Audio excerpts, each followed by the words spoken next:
First, I'd like to thank Sam for not having me present over a pool of animals and an open bar. This is slightly easier than my task at Digital Deep Dive, so thank you for that. Though we have got a sparrow in the way, so. All right, so we're going to talk you through some of the, I won't even call them, some of them are digital, but industry topics, issues, trends, opportunities that hopefully will be useful for you. I'm joined by two of my team. I'm sure you're all sick of hearing from me, so I thought I should bubble up some of the people who do the real work at the IAB. We've got 8 amazing people in the team, and I'm joined by Natalie Stanbury, who's our Director of Research. And that's going to talk a little bit, bubble up some of the recent research that we've done from an industry point of view and give you a bit of a summary of particularly buy-side trends. And Sarah Wallerton, who's our Director of Policy and Reg Affairs. She's going to talk you through some of the structural changes in the industry that you should be aware of. Not scared of, but aware of. So, and I'm just going to give a little bit of an opening. We also are putting the interactive back in the Interactive Advertising Bureau, and we have a quiz for you. So just to wake you up, get ready with your phones. We have a 5-question quiz that's really tough. No challenge, but I gave it to the team yesterday, so if you don't do well, don't panic. The IAB staff also struggled with it. It's a mixture of speed and accuracy, so jump in with your answers quickly, and we'll kick off with the quiz. The winner of the quiz will receive, it's all about training, which is great, seeing all the industry bodies coming together to really increase the capability in our industry. So the winner of the quiz will win for themselves or one of their team members a seat at our new micro-credential. So university and industry collaborated micro-credential that looks at programmatic advertising and trading. So really deep dive into a look and an understanding and platform experience of programmatic advertising. So value of $1,250. So get amongst it. So QR code, it will bring up a Slido page. You may need to flick over to the quiz tab once you get there. And people at home can play along as well.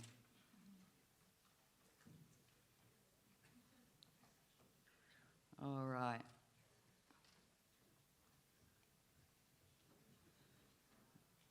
Okay. Isn't it? I've got Beck. Beck, are you... Just Beck's playing, so I don't know if this is rigged or not. There we go. There we go. I'll let people come in. All right. So if you're just putting your name, you'll need to let me know afterwards. If you're Nick, there probably might be 10 Nicks coming up to me afterwards, but we will trust your honesty. All right, I'm going to get on with it. First question. We did a study last year looking at the impact of the digital advertising industry on the overall economy, consumer benefits, business benefits, etc. How much did that contribute in 2021? I'm only going to give you 20 seconds. Answers in. Lock it in. All right. Okay, the majority got it right. Well done. About 4% of GDP for Australia, digital advertising industry. So be proud of the industry you work in. All right, leaderboard. Caroline B. I think I know who that is. The winner will be an IMAA member, just letting you know, but vendors play along. All right. A quick look at the digital investment market this is for financial year 2022. We will put out our calendar year results in the next couple of weeks. This is just a reminder of the diversity that is available in digital advertising, but also to give you a feel and a benchmark of the dollars that are going across the board. So you see that search, that big component there. Video has been the superstar over the last few years. Video has a myriad of different options in there, as do the other pieces of the pie.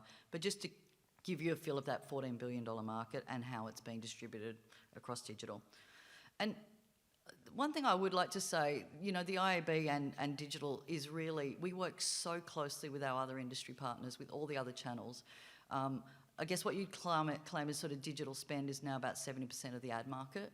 So it's really not a channel versus channel thing. We work really closely with radio, with news, with all of them. So our aim here is to, I guess, lift skills, knowledge across all of those. I just wanted to put that in. Seeing Vanessa's ripping off share off other people, I'm giving it back.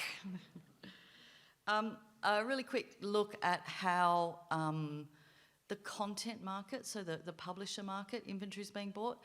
My main aim for showing this is there's been a gradual growth in programmatic, so you can see the top two lines, but particularly over the last year or so, the fastest sort of growing area within the mix of buying direct with or buying with publishers is that programmatic guaranteed area. I think that's a really important thing to keep in mind, because that control, that understanding, that real control of inventory and where you want to be is becoming a bigger thing in market. Market growth. I think last year I showed you a chart of different channels and what we're expecting to see in 2023. This is sort of, I'm not putting numbers on there because I'm not going to be held accountable like PwC, but a bit of a mix of the different channels that we're seeing from a growth point of view. Look, I know everyone is incredibly nervous around the market this year, and when I was up here last year, it was just, I mean, there was just money flying everywhere. This year is very different. It's a considered market. Everyone's going to have to be smarter, work harder. But we are still seeing incredible growth locally and globally in the retail media space, lots of opportunities there. Video will continue to have a really healthy area, but I'd almost put video, programmatic digital out of home and audio as sort of almost equal in that regard. Huge opportunities in those channels. And then there'll be growth in everything, but it'll be definitely more tempered than it was last year. All right, question 2, you ready? QR code if you've lost it, otherwise if you're still in there, that's all good.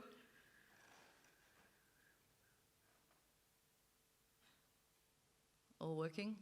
Just checking technically, yes, we're all good?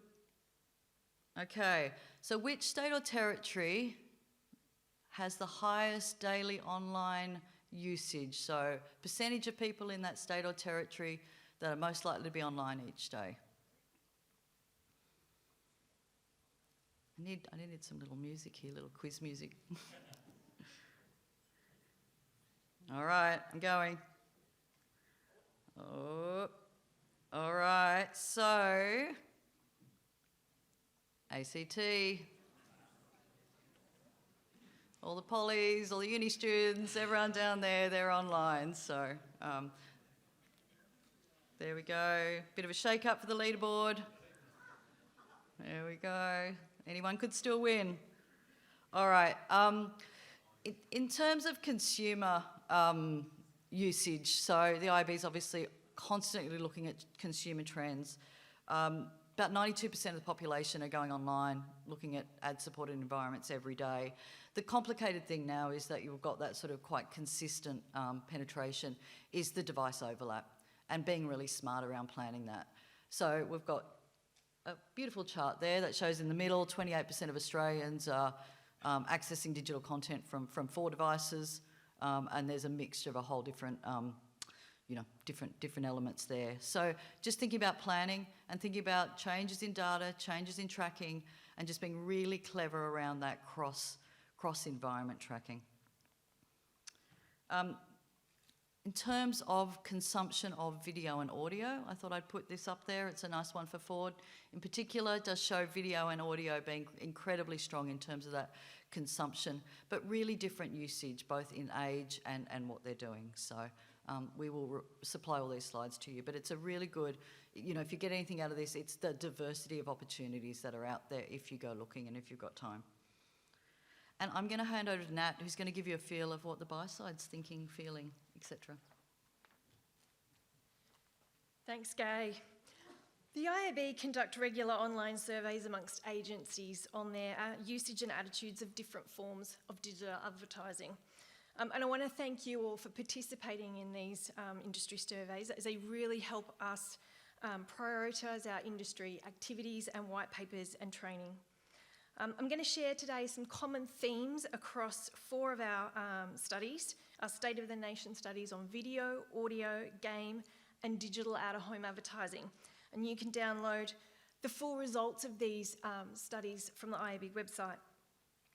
So over the years, we've seen continued gradual increase in agencies' consideration of these digital formats. Agencies are saying that usage is driven by better targeting, extended reach, engagement, and brand building capabilities.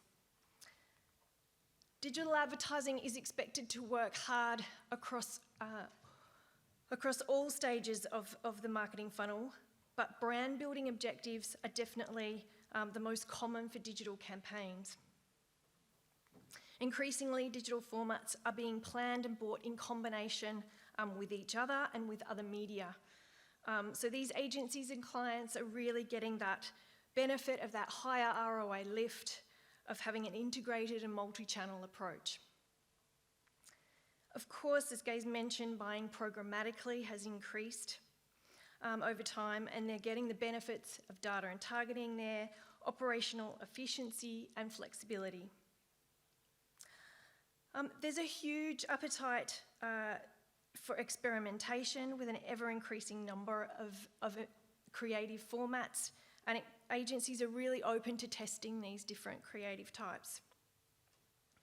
There's a diverse range of signals, and I'm going to talk about signals for targeting and creative a little more. There is room to improve fit-for-purpose creative. So we see agencies often don't adjust their creative to suit the environment that their advertising appears. And we know that creative is a dominant driver of advertising effectiveness. So it is really worth putting that extra effort to optimise to the environment. And finally, measurement is a common challenge, including having cross-screen tools, standardised metrics, and evidence of case studies. Evidence of case studies of effectiveness. The deprecation in signals is also making measurement more complex. You can see here that agencies are using an increasing number of measurement tools to assess their digital advertising campaigns. In a post-cookie world, successful measurement will require us to combine different measurement techniques to be able to get the full picture of advertising effectiveness.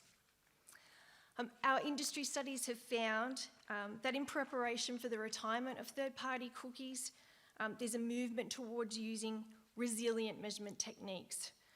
So we've seen the usage of market mix modelling and brand lift studies increase, while the usage of multi-touch attribution has declined due to the challenges around this technique.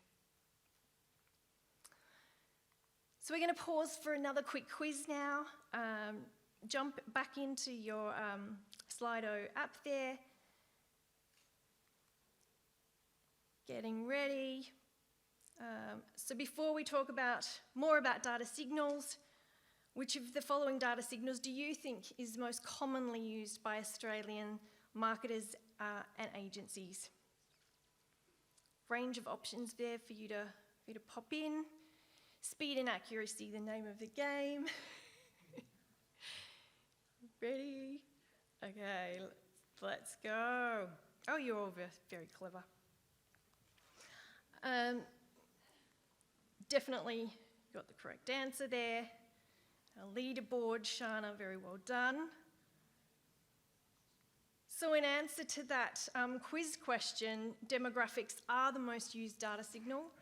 We've got 8 in 10 of our respondents said that, followed very closely by 7 in 10 respondents saying that first-party data is being used to inform targeting. So the information from these slides is available from our Data State of the Nation survey, which is also available on the IAB website. So how prepared are we for the retirement of third-party cookies? Confidence is high, so most people feel that they're prepared to target audiences at scale without third-party cookies in 2024. Most respondents also said that they have not slowed down their preparations in response to Google's shifted timelines. And how are we preparing? So the industry is increasingly looking at privacy-friendly tech options.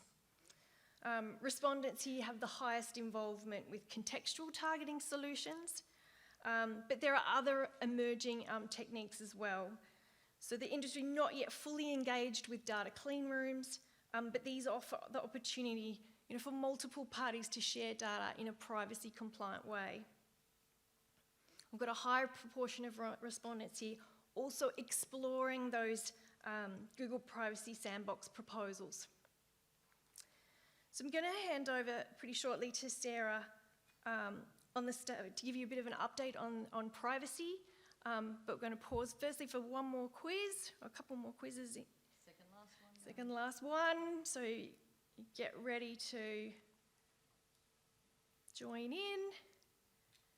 So what does the acronym SDA stand for? Bit of a techie one here.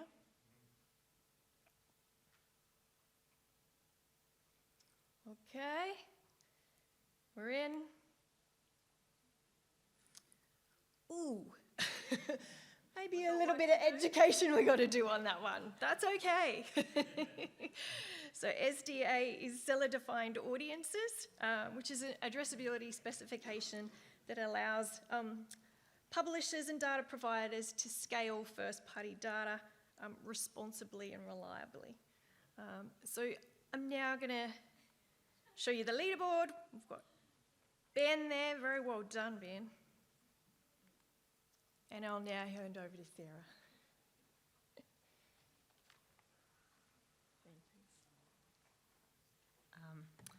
Thanks, Nat, and good morning, everyone. So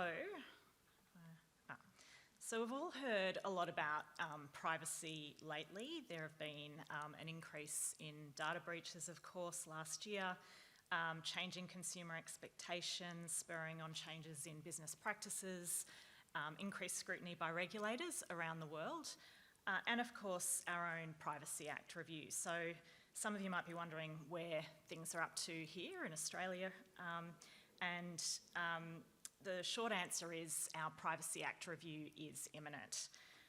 So the Attorney General's Department submitted its recommendations to the Attorney General at the end of last year, basically suggesting a way forward in Australia.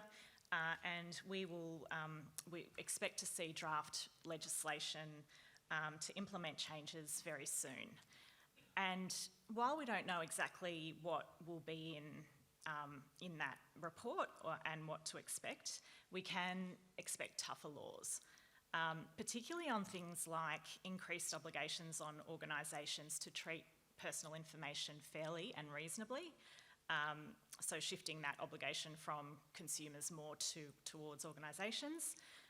Stricter guidance on how long organisations can hold personal information for, and some of that's a direct response to some of the data breaches last year.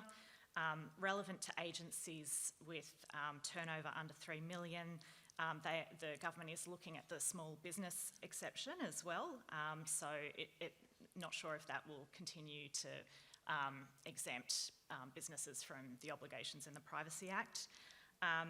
And all of that's particularly relevant as well, of course, because last year, on top of the Privacy Act review changes, the penalties for breaches have also increased. So prior to last year, they were 2.2 million per breach. They're now up to 50 million per breach. So this is really an area that the entire industry will need to work together, keep up to date, and make sure that in the upcoming review that the changes are, workable for our industry. On transparency, that's the next sort of area that I've got to talk about. There's also an increased government scrutiny on this, essentially on programmatic advertising and the technologies used in programmatic advertising. You may have heard the ACCC in 2021 inquired into competition in ad tech services and made a number of recommendations in that regard. Including in that, in their recommendations, they have suggested that industry develop voluntary standards for transparency in programmatic advertising. And that's an area where IAB is working closely with advertisers and looking at a range of options to make sure that advertisers can track their investment more closely. Part of that concern, of course, arose because in the UK, ISBA commissioned an audit by PwC that looked into exactly where spend was going. It took them 18 months or so, and as a result of that study, PwC reported that there was a 15% delta where it wasn't clear where advertiser spend was going. But the good news is that in January this year, there was an updated report released from ISBA and PwC, and that found that having updated PwC's methodology, that missing delta is now down to 3%. So if there's a problem, it's much smaller than what they had originally suggested in their first report. But it is an area that we're very concerned to make sure that we work with advertisers and improve transparency in the industry and make sure that the platform is trustworthy. And just a third final issue that I wanted to mention, sector-specific rules. So I realise this is generally an area where it'll be your client's responsibility to make sure that they're complying with any laws that are in place, but it's probably good for agencies to be aware of as well in terms of the obligations around content creative as well as placement of ads. And really it's just a couple of ones that I wanted to mention that are happening at the moment. So first of all, as of the 30th of March, there'll be a requirement there'll be new gambling requirements. So the existing requirement to include gamble responsibly as a tagline on gambling ads is going to be replaced by a bunch of new taglines. So that will be required to be implemented by 30th of March. The responsibility will be on wagering service providers, but that will need to be included in all creative. Whoops. Sorry. And the other one that I just thought was good to mention as well was around food and beverage advertising. So there's a real push at the moment for stricter rules on junk food advertising. In the UK, rules have been introduced to essentially ban junk food advertising after 9 p.m. The law's been introduced, but they don't actually come into effect until October 2025 in the UK. There's nothing similar in Australia at the moment. There's no proposed legislation, but it is something that government is talking to industry about, so it's just something to be aware of. And of course, lots of other areas as well, like therapeutic goods and alcohol advertising, where there are specific rules. So that's an area where we will work hard to make sure that we keep everyone up to date on where things are up to. Thanks. Thanks, Sarah. I think it's just really important to creep all across that, particularly as agencies working with clients. The more you're informed, the more you're sort of trusted advisors, the better your business. All right, we're nearly done. Ups and downs, but I'm going to start with the downs. So this is just a list of areas that I've been working on along with colleagues in other IAB markets around the world in terms of good and bad news. So let's start with the bad news.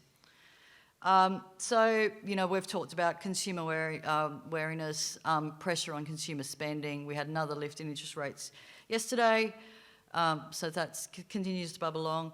SME spending slowdown, we're seeing in a lot of markets around the world. Obviously, that'll impact quite a lot of your businesses. About 44% of the digi ad market is actually from SMEs, so it's a big factor across the industry. We've talked about signal loss, coming down from our high of buying online everything while we're stuck at home. So that's still a little bit of readjustment there in the e-commerce space. A bit of tech correction and expensive VC money or lack of VC money, and then different impacts of particular sectors, whether it be supply chain issues or particular things like crypto where there's market changes there. Good news. Globally, there is spending in the luxury area. So, you know, while there's tough times, there's a very buoyant luxury market at the moment, and also spend by travel advertisers and entertainment sectors as well. We've talked about the new money going into retail media.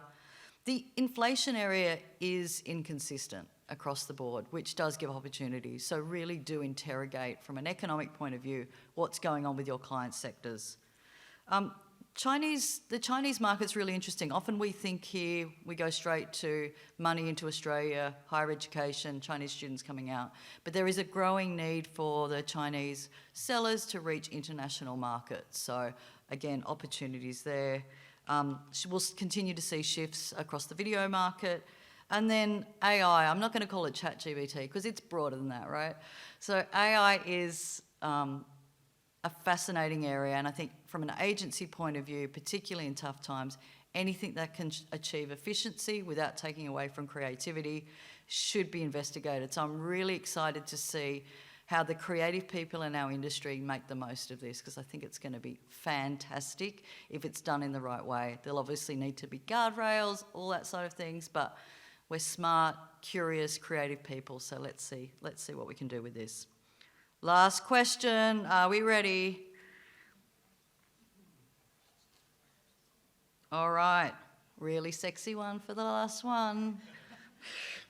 How many privacy principles are there in the current Australian Privacy Act? I'm sure you all know this, it's all top of mind. A few more seconds. And then we will have a winner. Okay, again, we've got a bit of work to do. 13.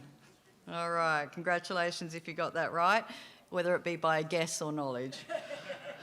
Okay, we have Ben F as the winner. Is Ben F in the room? Ben F. We will track down Ben F. Congratulations to those top winners. Well done. If you want deeper information on any of the sort of digital areas, we've got a few free events coming up for agencies, audio and digital out of home, so please register. We'd love to see you there. We love our IMAA crowd, so thank you for your time.